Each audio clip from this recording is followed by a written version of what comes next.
জীৱন আঁচনিৰ যি 29,000 স্কিম, এই 29,000 স্কিমৰ ভিতৰত প্ৰায় 7,000 আছে ডাঙৰ স্কিম আছে, মাল্টি ভিলেজ স্কিম আছে, আৰু বাকী 22,000 আমাৰ ছিংগল ভিলেজ স্কিম আছে। আৰু এই ছিংগল ভিলেজ স্কিমসমূহত আগন্তুক দিনত 22,000 যুৱকক আমি অনাৰেৰিয়াম সহ আমি 6,500 টকাকৈ অনাৰেৰিয়াম সহ তেওঁলোকক আমি কামত নিযুক্তি দিম।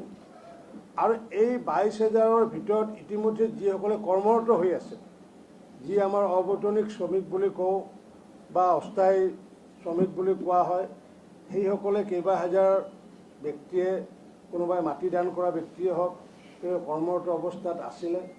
আৰু সেইসকলক আগন্তুক দিনত 6,500কৈ টকা তেওঁলোকক দিয়াৰ কাৰণে মাননীয় মুখ্যমন্ত্ৰী ডাঙৰীয়াই যি ঘোষণা আজি সিদ্ধান্ত গ্ৰহণ কৰিলে, তাৰ কাৰণে মই জনস্বাস্থ্য কাৰিকৰী বিভাগৰ মন্ত্ৰী হিচাপে মাননীয় মুখ্যমন্ত্ৰী শৰ্মা ডাঙৰীয়াৰ লগতে সমূহ কেবিনেটকে মই আন্তৰিক ধন্যবাদ জনাইছোঁ। এইটো আমাৰ কাৰণে ডাঙৰ এটা সমস্যা এটা আছিলে, সমস্যাটো আজি সমাধান কৰা হ'ল। সেইসকল ব্যক্তিক যোৱা 15টা বছৰে বা 10টা বছৰে কোনো ধৰণৰ মাননি দিয়া হোৱা নাছিলে। মাননীয় মুখ্যমন্ত্ৰী ডাঙৰীয়াই যি সিদ্ধান্ত গ্ৰহণ কৰিলে 6,500কৈ দিয়াৰ, তাৰ কাৰণে নিশ্চয় তেখেতসকলৰ মনত কিছু শান্তি আহিব। গতিকে আমাৰ বিভাগৰ ঘোষণা এইখিনি। এইটো ডাইট ফাণ্ডৰে হেৰি কৰিব যে ক্লিনিক, আৰু এই অকল আমাৰ সেইসকলক অনাৰেৰিয়াম দিয়াই নহয়, আগন্তুক দিনত আমাৰ যি পাব্লিক হেল্থৰ যি আমাৰ ফাণ্ড আছিলে টাইট ফাণ্ড, এই সম্পূৰ্ণ টাইট ফাণ্ড আমি পঞ্চায়তলৈ আমি ডাইভাৰ্ট কৰিছোঁ। আৰু তাৰ কাৰণে সেই স্কিমসমূহ চলোৱাৰ কাৰণে যি বিদ্যুতৰ বাবদ খৰচ হ'ব, সেই বিদ্যুতৰ বাবদত 5,000কৈ টকা আমি প্ৰদান কৰাৰ কাৰণে আজি মাননীয় মুখ্যমন্ত্ৰী ডাঙৰীয়াই সিদ্ধান্ত গ্ৰহণ কৰিছে। আৰু সেই সমূহ 5,000 টকা প্ৰতিটো স্কিমৰ এগেইনষ্টে জিলাভিত্তিক আমি একত্ৰিত কৰি পেলাই সেইটো জিলা পৰিষদৰ মুখ্য কাৰ্যবাহী বিষয়াৰ জৰিয়তে APDSLক আমি জমা দিয়াৰ সিদ্ধান্ত গ্ৰহণ কৰিছোঁ। আৰু যি আমাৰ মাননি যি প্ৰদান কৰা হ'ব 6,500কৈ, সেই 6,500কৈ মাননিটো আমাৰ পঞ্চায়তৰ সচিবৰ জৰিয়তে, য'ত নেকি আমাৰ পঞ্চায়ত আছে আৰু য'ত নেকি পঞ্চায়ত নাই, তাত VCDCৰ জৰিয়তে তেওঁলোকক সেই মাননিটো দিয়াৰ ব্যৱস্থা কৰা হৈছে। আৰু লগতে যিসমূহ আমাৰ পানী সমিতি গঠন হ'ব বা ইউজাৰ্ছ কমিটি আমাৰ গঠন হৈছে, সেই ইউজাৰ্ছ কমিটিসমূহকো আমি মেইনটেনেন্সৰ কাৰণে আমি টকা এটা মাননীয় মুখ্যমন্ত্ৰী ডাঙৰীয়াই আজি আমাক আবণ্টন দিছে। আৰু সেইটো আমাৰ স্কিম ৱাইজ বেলেগ ধৰণৰ আছে, কিন্তু আমাৰ পাৰ্চেছ ফৰ মেডিকেল 500 টকাকৈ আমি তেওঁলোকক কেমিকেলৰ কাৰণে 500 টকাকৈ দিয়াৰ সিদ্ধান্ত গ্ৰহণ কৰা হৈছে। আৰু স্কিমটো কিবা ৰিপেয়াৰিং কৰিব লগা হ'লে, ৰিপ্লেচমেণ্ট কৰিবলগীয়া হ'লে 9,000কৈ ধৰা হৈছে।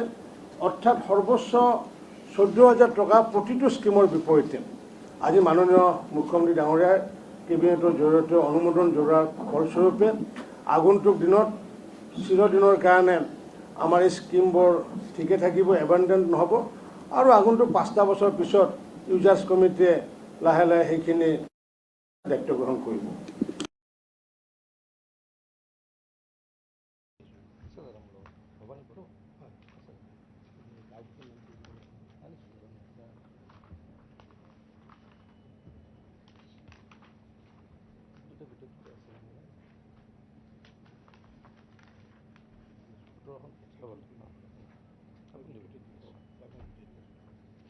এটা ভাল খবৰেৰে মই কেবিনেট ব্ৰিফিং আৰম্ভ কৰিছোঁ। ইতিমধ্যে সন্মানীয় জ্যেষ্ঠ মন্ত্ৰী ৰঞ্জিত দাস ডাঙৰীয়াই তেখেতৰ ডিপাৰ্টমেণ্টৰ এটা কেবিনেট সিদ্ধান্তৰ বিষয়ে আপোনালোকক অৱগত কৰিলে। আজিৰ পৰা 2 মাহমানৰ আগতে মাজুলীত এটা ভয়াৱহ দুৰ্ঘটনা হৈছিলে। আমি সকলোৱে অত্যন্ত দুখেৰে জানিছিলোঁ যে 3গৰাকী ব্যক্তি উক্ত নাও দুৰ্ঘটনাত মৃত্যু হৈছিল। তাৰে এগৰাকী হৈছে নাওবৈচা সমষ্টিৰ ইন্দ্ৰেশ্বৰ বৰা। আজিৰ কেবিনেটে ইন্দ্ৰেশ্বৰ বৰা ডাঙৰীয়াৰ পত্নী ৰূপৰেখা বৰা সেনাপতি ডাঙৰীয়ানীক শিক্ষা বিভাগৰ 4ৰ্থ শ্ৰেণীৰ কৰ্মচাৰী হিচাপে নিযুক্তি দিয়াৰ সিদ্ধান্ত গ্ৰহণ কৰিছে। তাৰ পাছত এগৰাকী কলেজৰ শিক্ষয়িত্ৰী সন্মানীয়া লেট পৰিমিতা দাস আছিলে। আমি সকলোৱে জানো ৰঙাচাহী মহাবিদ্যালয়ৰ তেখেত লেকচাৰাৰ আছিলে। তেখেতৰ মৃত্যুত তেখেতৰ ভণ্টি ভগ্নী মধুমিতা দাসক SCRTত লেকচাৰাৰ পদত নিযুক্তি দিয়াৰ সিদ্ধান্ত আজি কেবিনেটে লৈছে। SCRTত ছেকেণ্ডেৰী এডুকেশ্যন ৰিচাৰ্চ ট্ৰেইনিং চেণ্টাৰত মধুমিতা দাস ডাঙৰীয়ানীক আমাৰ যিগৰাকী নাও দুৰ্ঘটনাত মৃত্যুমুখত পৰিছিলে পৰিমিতা দাস ডাঙৰীয়ানী তেখেতৰ ভগ্নী তেখেতক শিক্ষা বিভাগৰ এই SCRTত লেকচাৰাৰ হিচাপে দিয়াৰ সিদ্ধান্ত গ্ৰহণ কৰা হৈছে। আজি শ্বহীদ দিৱস। আজিৰ দিনটোতেই খৰ্গেশ্বৰ তালুকদাৰৰ মৃত্যু হৈছিলে আৰু খৰ্গেশ্বৰ তালুকদাৰৰ ঘৰ ভৱানীপুৰত আজিলৈকে এটা ডেভেলপমেণ্ট ব্লক নাছিলে। হাউলিৰ 5টা পঞ্চায়ত আৰু 17টা ভৱানীপুৰ পঞ্চায়ত মিলি এটা ব্লক আছিল ভৱানীপুৰ ব্লক, কিন্তু ব্লকটোৰ কেন্দ্ৰস্থল আছিলে হাউলি। আজিৰ কেবিনেটে প্ৰয়াত খৰ্গেশ্বৰ তালুকদাৰক শ্ৰদ্ধাৰে সোঁৱৰণ কৰি এই ভৱানীপুৰ ব্লকটো সৰুপেটাত স্থাপন কৰিবলৈকে সিদ্ধান্ত গ্ৰহণ কৰিছে। এইটো এটা আমাৰ কাৰণে আজি মই ভাল খবৰ বুলি ভাবিছোঁ। এই শ্বহীদ দিৱসৰ দিনটোত মই আপোনালোকৰ যোগেদি জনাব খুজিলোঁ। আমাৰ মিউনিচিপাল বৰ্ডত আৰু গুৱাহাটী মিউনিচিপাল বৰ্ডত আমাৰ গুৱাহাটী মিউনিচিপাল কৰ্পৰেশ্যন আৰু মিউনিচিপাল বৰ্ডসমূহত আমাৰ মহিলাসকলৰ ৰিজাৰ্ভেশ্যন, মহিলাসকল সাধাৰণতে 5 বছৰৰ কাৰণে ইলেক্ট হয়, কিন্তু আজিৰ কেবিনেটে সিদ্ধান্ত লৈছে যে 5 বছৰ নহয়, যিসমূহ এইবাৰ মহিলাৰ কাৰণে সংৰক্ষিত হ'ব সেই সংৰক্ষিত অঞ্চল সংৰক্ষিত ৱাৰ্ডসমূহ 10 বছৰলৈকে মহিলাৰ কাৰণে সংৰক্ষিত হ'ব। আগতে 5 বছৰে চেঞ্জ হৈছিলে, কিন্তু এইবাৰৰ পৰা কি হ'ব মহিলাৰ কাৰণে এইবাৰ মিউনিচিপাল বৰ্ডত আৰু গুৱাহাটী মিউনিচিপাল কৰ্পৰেশ্যনৰ ইলেকশ্যনত যিসমূহ ৱাৰ্ড মহিলাৰ কাৰণে সংৰক্ষিত হ'ব সেইসমূহ 5 বছৰৰ কাৰণে নহয় 10 বছৰৰ কাৰণে সংৰক্ষিত হ'ব। আৰু মহিলাৰ সংৰক্ষণ যিহেতু 50%, গতিকে মিউনিচিপাল বৰ্ডসমূহত আৰু গুৱাহাটী মিউনিচিপাল কৰ্পৰেশ্যনত 50% ৱাৰ্ড 10 বছৰৰ কাৰণে মহিলাৰ কাৰণে সংৰক্ষণ হ'ব। আমাৰ আজিৰ কেবিনেটে এটা ইন প্ৰিন্সিপল এপ্ৰুভেল দিছে। গুৱাহাটী আমাৰ IIT গুৱাহাটীয়ে এখন ইঞ্জিনিয়াৰিং আৰু মেডিকেল ডিপাৰ্টমেণ্ট লৈ, মানে আমাৰ ইঞ্জিনিয়াৰিঙৰ যি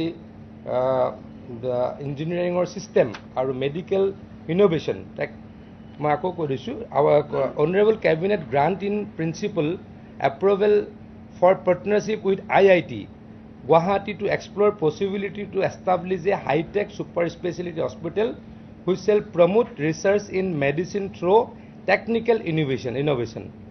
মানে আমাৰ এখন সুপাৰ স্পেচিয়েলিটি হস্পিটেল কৰিবলৈকে আমি ইন প্ৰিন্সিপল এপ্ৰুভেল জনাইছোঁ গুৱাহাটী IITৰ লগত।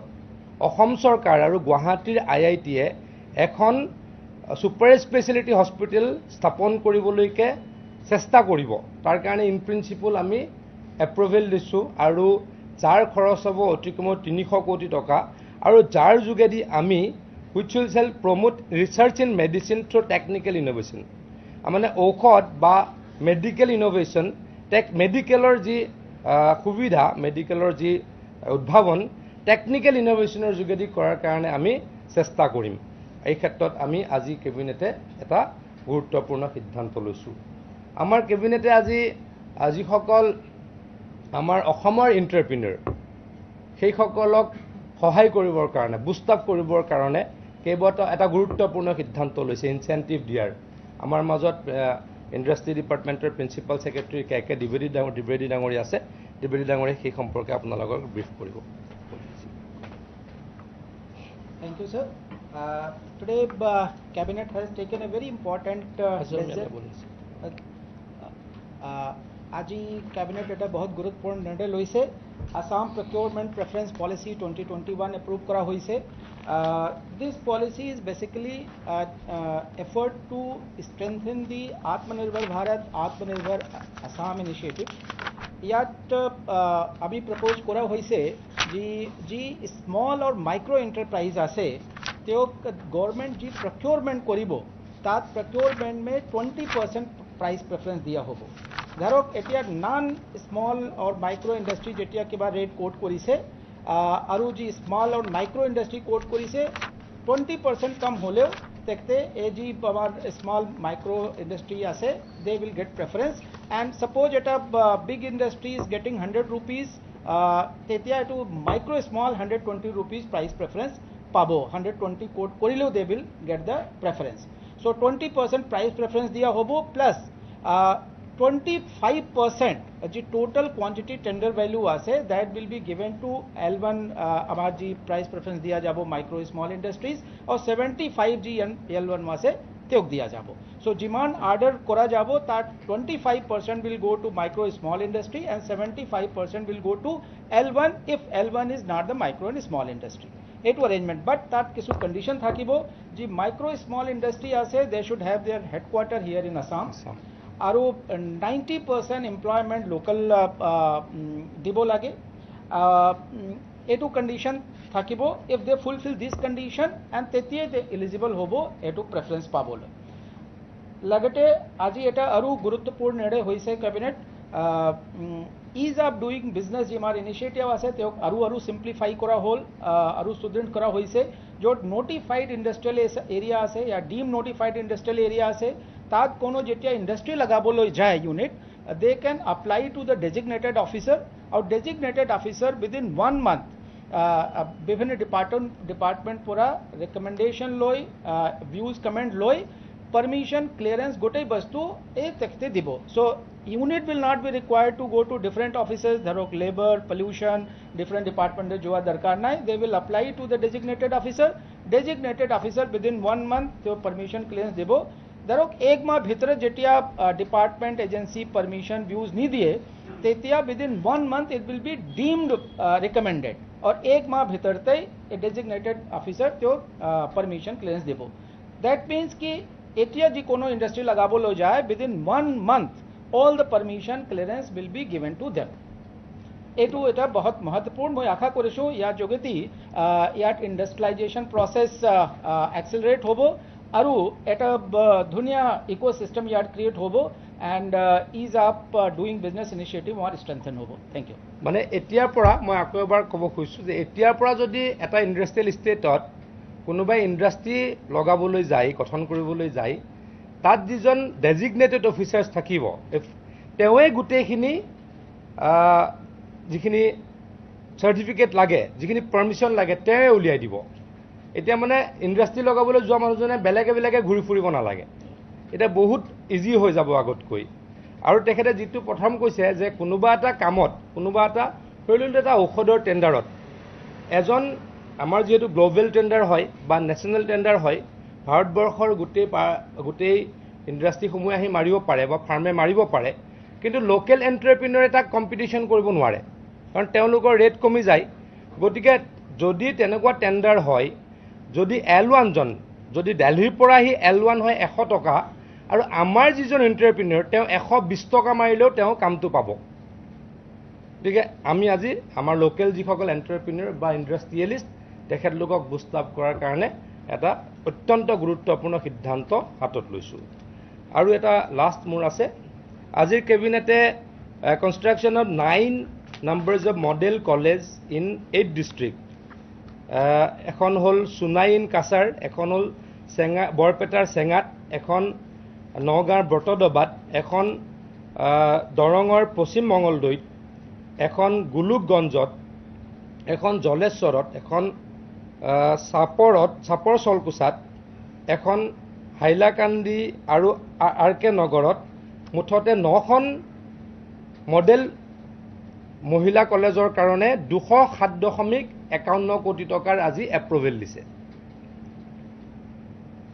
আজিৰ কেবিনেটে 9খন মডেল উইমেন কলেজৰ কাৰণে বনাবৰ কাৰণে 207.51 কোটি টকাৰ এপ্ৰুভেল দিছে ইয়াৰ লগে লগে আৰু 6খন মেডিকেল কলেজৰ কাৰণে 6খন মেডিকেল কলেজ 6খন ক্ষমা কৰিব 6খন গভৰ্ণমেণ্ট মডেল কলেজৰ কাৰণে এখন হ'ল বৰচলা, এখন ডুমডুমা, এখন চিৰাং, এখন ওদালগুৰি, এখন বাক্সা আৰু এখন মাজুলী।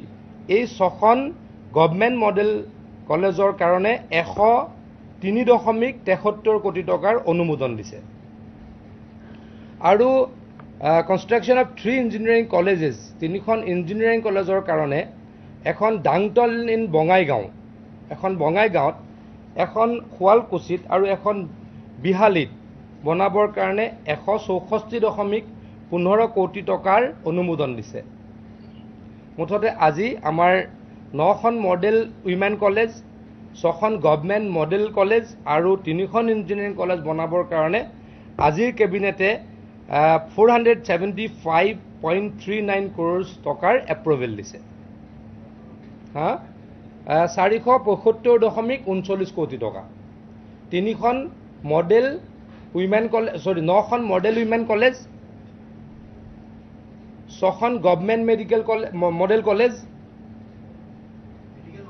মডেল 3খন ইঞ্জিনিয়াৰিং কলেজ, এই গোটেইখিনিৰ কাৰণে 475.39 কোটি টকাৰ এপ্ৰুভেল আজিৰ কেবিনেটে দিছে। নতুন হ'ব, নতুন ইনফ্ৰাষ্ট্ৰাকচাৰ হ'ব।